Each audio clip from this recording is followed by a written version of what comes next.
Hey, what is up guys, and welcome back to the channel. Today's video, well, it's going to feature the free Le Mans cars which are needed for the trophy. I cannot remember the name of it for the life of me, but I believe for most people it will probably be their last trophy they get in the game before they get that platinum pop. I know it was for me, but I thought, you know what, let's put them all together and have a bit of a legendary Le Mans race. I really thought it'd be pretty awesome to do. So in terms of leading the pack, we've got a Ford, a Ferrari, and then a Jaguar. Now it's these three main cars that are going to be on show, so it's a bit of a 60s throwback. And in terms of sort of which car's better at what, I found that the Jaguar was 100% the fastest in terms of its straight line speed, followed by the Ferrari and then the Ford. The Ford, however, was pretty damn stable through the corners, not really too much moving around in comparison to something like the Ferrari, which seemed to lose a lot of rear end grip as it went through the more low speed corners. The Ferrari probably being the better of the all-round car. So let's have a look as we go down the main straight for the first lap. So the Ferrari looking like it's closing in on the Ford there. Again, the lack of top speed of the Ford, but it's kind of managing to hold off as the Ferrari sort of broke away from that slipstream.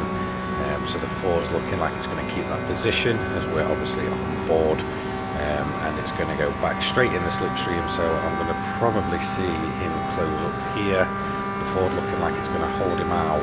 So yeah, it looks like he's just left that slipstream for a little bit too long, and he's going to drop back. The Jaguar, however, also running in the slipstream of the Ferrari.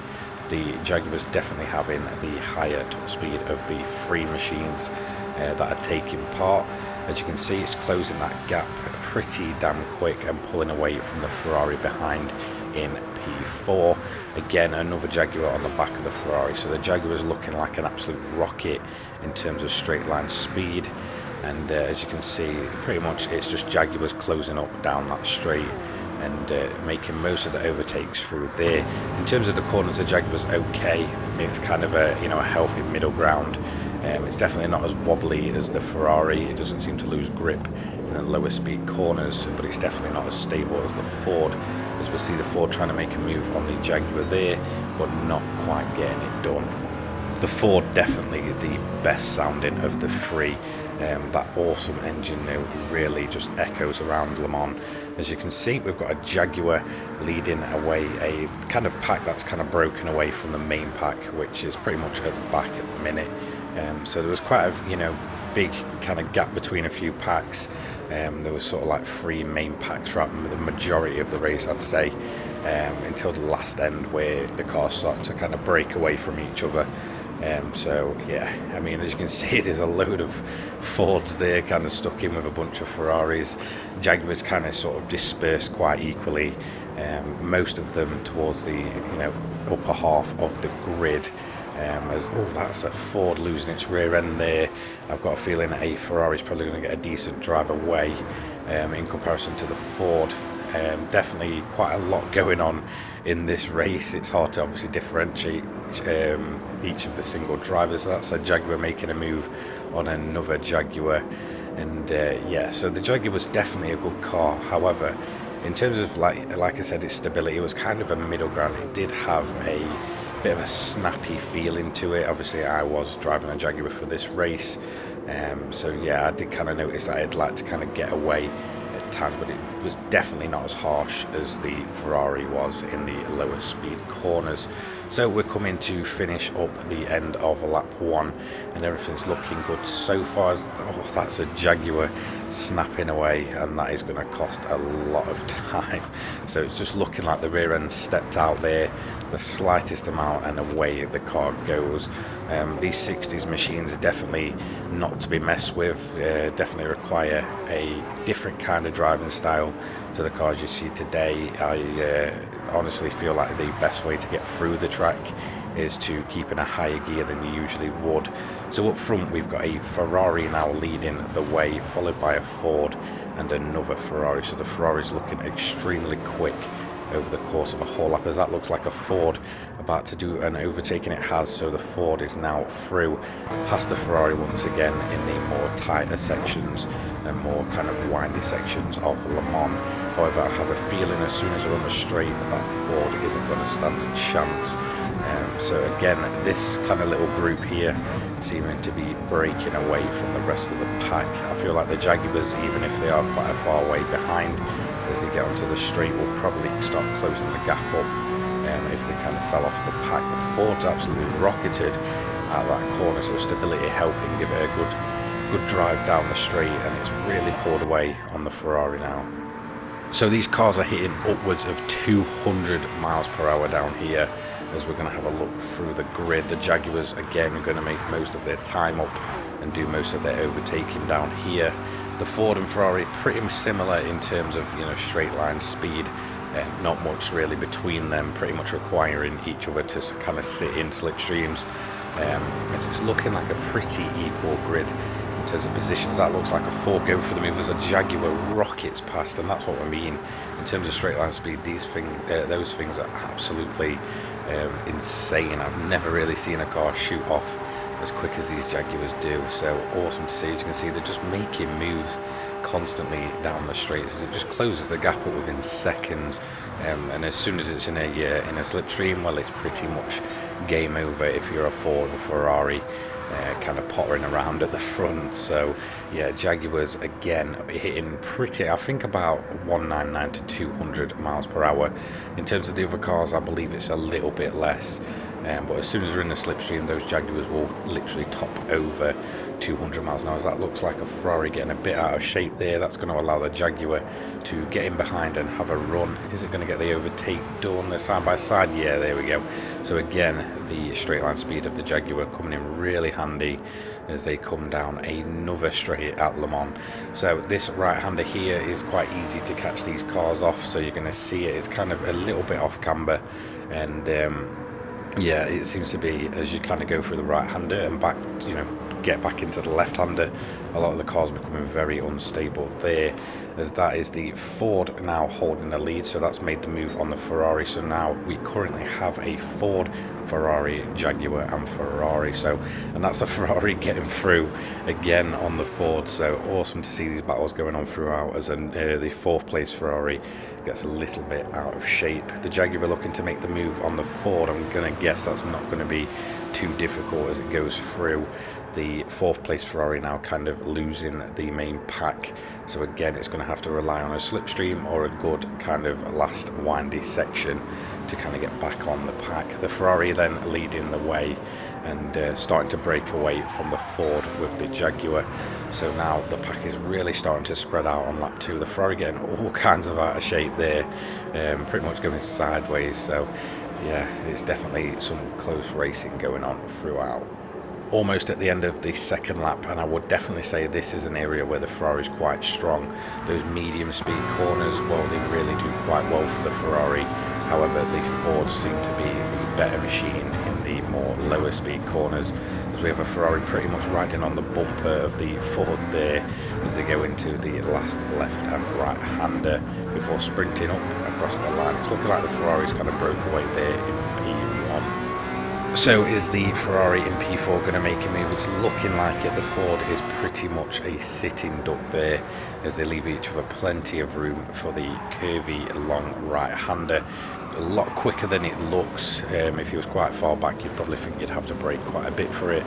In these cars, you can pretty much hammer it at them as the Jaguar now goes on chasing down the Ferrari. So let's go on board.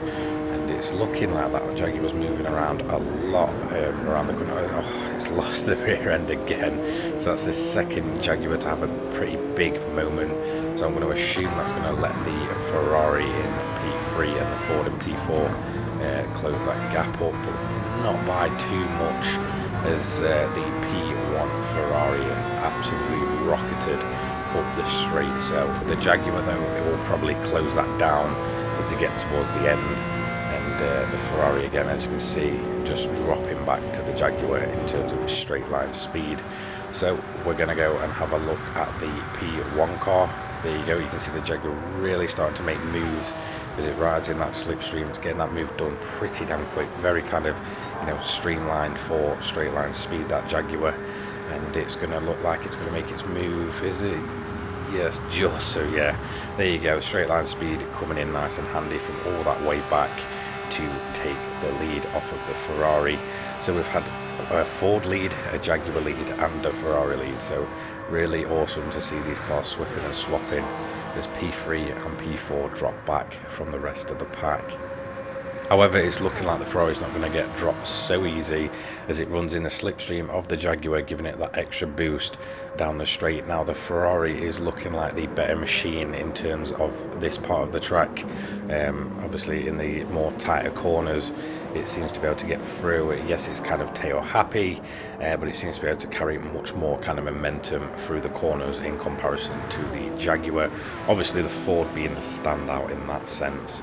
So they're chasing each other down, and the Ferrari is not letting that Jaguar get too much out of its sights as they're kind of maintaining the gap. P3 and P4, well, they're still quite a bit back, so I'm not really expecting those to be challenging on this last lap. Ford looking like they've just kind of fell off after lap 2, which is kind of sad to see, but it's looking like the Jaguar may have kind of extended that lead a little bit there, and we're going to go into this slow right-hander. It's looking like the Ferrari is going to be way too far back as they get onto the pretty much last big straight before the last few final corners, which are more Ferrari Ford territory than it is Jaguar. So yeah, looking like the Jaguar is really kind of stretching that lead on the straight. However, the Ferrari looking like it's running in the slipstream. It may just be the camera angle there that's making it look like it's kind of closing up.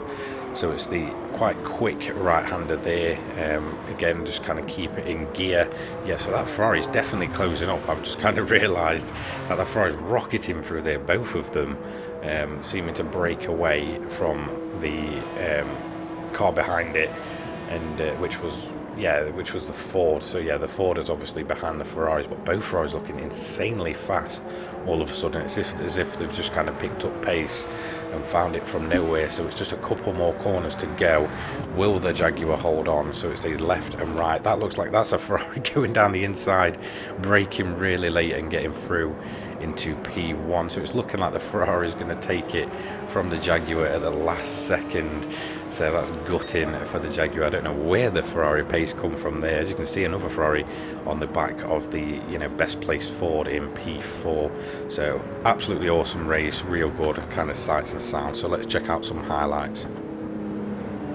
Well, the first highlight for this race was obviously the Jaguar kind of spinning itself. So let's kind of have a look in more detail. As you can see, it's just as if the back end just steps out and then it's game over. It just takes it towards the barrier and it's going to have to rejoin and do all that hard work over again as it just falls down the pack. And yeah, pretty gutting. So it just looks like as if it just got away from them there. So not too bad, managing to recover. Another highlight, well, it's basically all manufacturers running close together. Obviously Ferrari getting 2 cars in there, with Ford with a single car and Jaguar with the single car. The Ferrari is then going to make a late move again. So the Ferrari looking very good on the brakes as it gets past the Ford, and the Jaguar is kind of just left hanging into the straight, with the P4 Ferrari just dropping back a little bit too much. As they hit the straight though, the Jaguar came back and it all kind of equaled back up, and pretty much game over for the Ford at that point. So the Ford's then going to obviously drop away for the rest of the race. Don't really know where the pace of that Ford went. Another highlight, well, it's again the same Jaguar basically getting the rear end to step out and then pretty much just getting caught on the grass, little tap of the grass, and managing to keep it going, but again costing time, and probably could have cost them P2 had they spun out. My favourite highlight though, it has to be the race start. Just the absolute sight of this grid. Really awesome to see all these, millions and millions of dollars worth of machines just going at it at Le Mans like they should do, like they originally did it all the way back in the 60s. So yeah, definitely awesome sights and sounds, and one very, very expensive grid. If I had to give a team of the day, well, it would 100% be Ferrari. I don't know where the pace came from last off, but it was almost as if those Ferraris were just flying. It's as if they kind of just waited, took the chances, and really moved those Ferraris up. In terms of disappointment, well, it must really be the Ford seeming to just lose pace after lap 2, and the rest of the Fords really being down the bottom half of the grid. So massive shame for them. Jaguar again, insane straight line speed, but not the best in the corners. So that's going to be it for this video. I really enjoyed making this one and kind of making, you know, some more, I guess, different content, you know, in terms of being able to use all the cars in Gran Turismo. It's really kind of given me a new appreciation for it. So thank you so much for the support. Don't forget to like, comment, subscribe, turn the notifications on so you don't miss a video, and I'll see you all in the next one. Cheers, guys. Peace.